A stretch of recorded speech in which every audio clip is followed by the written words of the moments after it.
မျိုးတရားပွင့်ရှားသလိုပင်သင်ကြံရဲ့ကူလာမှာသင်ညာမဲ့တွေမြူပျော်ရွှင်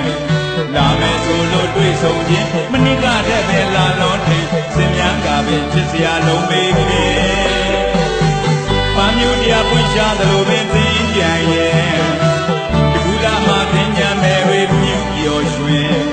လာမယ်ဆိုလို့တွေ့ဆုံခြင်းမနစ်ကတည်းပဲလာလို့တင်စင်မြန်းကပင်ဖြစ်စရာလုံးမေးခဲ့ဆွဲအောင်ပဲလောင်းရင်တရားရည်နေပြီဒီညာနမအလှရင်ဒီရေပွဲသွေး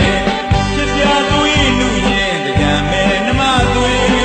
ပြုံးငါပဲနှွဲရင်သူလေလာပြီဘာမျိုးတရားပွင့်ရှားသလိုပင်သင်ကြံရင်